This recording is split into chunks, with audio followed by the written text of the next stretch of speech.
नमस्कार साथियों, मैं मनीष भारती संस्कृति पीसीएस प्लेटफॉर्म पर आप सभी का स्वागत करता हूं। साथियों, आप इस बात से निश्चित तौर पर अवगत होंगे कि बिहार में एक भव्य मिथिला हाट का निर्माण किया गया। अभी हाल ही में बिहार विधानसभा चुनाव संपन्न हुआ और चुनाव के दौरान जिस एक जगह ने सबसे अधिक सुर्खियां बटोरी वह मिथिला हाट रहा। अब ये कहा जा रहा है कि जिस तरह से मिथिला हाट का देश दुनिया में प्रतिष्ठा स्थापित किया है, इसकी सफलता को देखते हुए जल्द ही अब पटना हाट बनाया जा सके।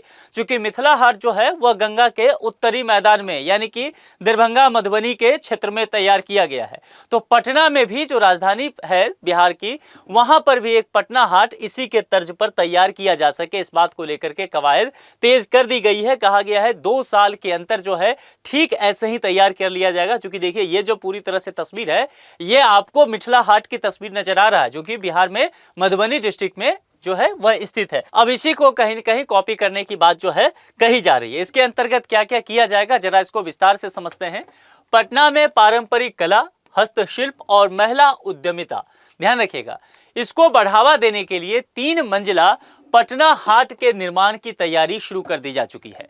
गांधी मैदान स्थित सभ्यता द्वार के पश्चिमी हिस्से में बनने वाले इस अत्याधुनिक हाट पर करीब 48.96 करोड़ रुपए खर्च किए जाएंगे। इसके लिए एकता भवन को तोड़ा भी जा रहा है और परिसर खाली होते ही निर्माण प्रक्रिया शुरू किया जाएगा। बिहार राज्य पर्यटन विकास निगम लिमिटेड द्वारा इस महत्वाकांक्षी परियोजना को क्रियान्वित किया जा रहा है, जिसे पूरा होने में कहा गया है कि 2 साल का समय पूरी तौर से लग जाएगा। एकता भवन से पटना हाट तक का सफर कैसे ये जगह तय कर रहा है, जरा इसको समझिए। देखिए, पटना हाट के लिए पहले से भी ये कहा जा रहा था कि एक बेहतर जमीन की आवश्यकता है, और फिर ये देखा गया कि गांधी मैदान के समक्ष जो एकता भवन है उसको कहीं न कहीं इसके लिए इस्तेमाल में लाया जा सकता है, क्योंकि वहां पर एसटीएफ के जो जवान हैं उसके रहने की व्यवस्था थी। अब इस भवन को हटा करके एक भव्य 3 महिला अब उसको हटा करके एक भव्य एक 3 मंजिला भवन इंपोरियम बनाया जाएगा, जिसकी बात ये कहा गया है। यह जो हाट होगा ये पूरी तरह से आधुनिक सुविधाओं से लैस होगा और इसे राजधानी के नए पर्यटन हब के रूप में भी विकसित करने की योजना बनाई गई है। जैसे कि अगर मिथिला के क्षेत्र में देखेंगे तो मिथिला हाट ने वही कार्य किया है, पर्यटन स्थल के रूप में उभर करके सामने आया है।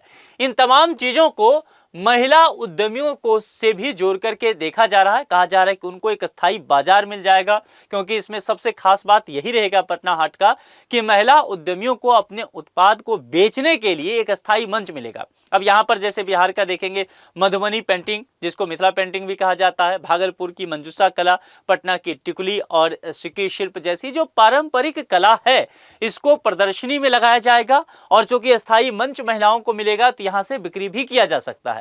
इसके अलावा कई और क्षेत्र के जो कलाकृति हैं, जैसे समस्तीपुर के बांस बैत शिल्प हो गया, दरभंगा की मिट्टी और चीनी मिट्टी की कलाएं जो है, मुजफ्फरपुर की सुजनी कढ़ाई, गया का पत्थर शिल्प और नालंदा की बूटी कला को भी लोग यहाँ पर देखने आएंगे और इससे आकर्षित होंगे। तो यहाँ पर जो सारी बातें की गई है यह आपके एग्जाम के नजरिए से भी इंपॉर्टेंट है।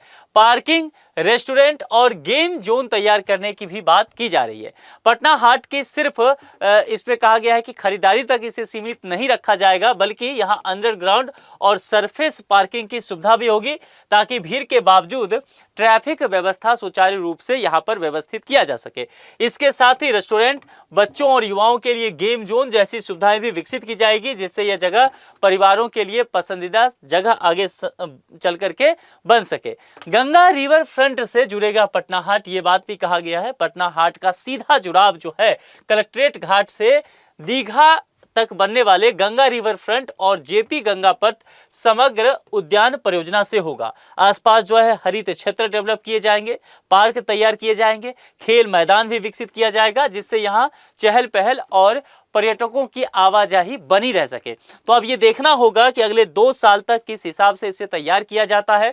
और जिस तरह से मिथिला हाट ने जो प्रतिष्ठा हासिल किया है, देश और दुनिया के पर्यटकों को अपने तौर तरीके से अपने हिसाब से ढाला है, वहाँ के सांस्कृतिक महत्व को समझाया है और मिथिला का कहीं न कहीं पहचान बना दिया है मिथिला हाट ने, वही काम पटना हाट कर पाएगा कि नहीं। हालांकि सरकार पूरी तौर पर इस बात को लेकर के कोशिश कर रही है, 2 साल का समय भी रखा गया है। आप लोग कितने एक्साइटेड हैं जरूर लिख करके बताएंगे, और खास करके जो पटना वासी हैं वो तो निश्चित तौर पर अपने विचार जरूर रखें। यहाँ पर आपके लिए एक सूचना है, संस्कृति आईएएस के द्वारा हाइब्रिड बैच प्रयागराज में इंग्लिश मीडियम के जीएस फाउंडेशन कोर्स का चलाया जा रहा है, जिसके अंतर्गत यूपीएससी और यूपी पीसीएस का फाउंडेशन कोर्स होगा। बैच 12 फरवरी 8:30 बजे सुबह से शुरुआत की जाएगी। प्रथम 250 स्टूडेंट के लिए फी केवल और केवल 25,000 रखा गया है।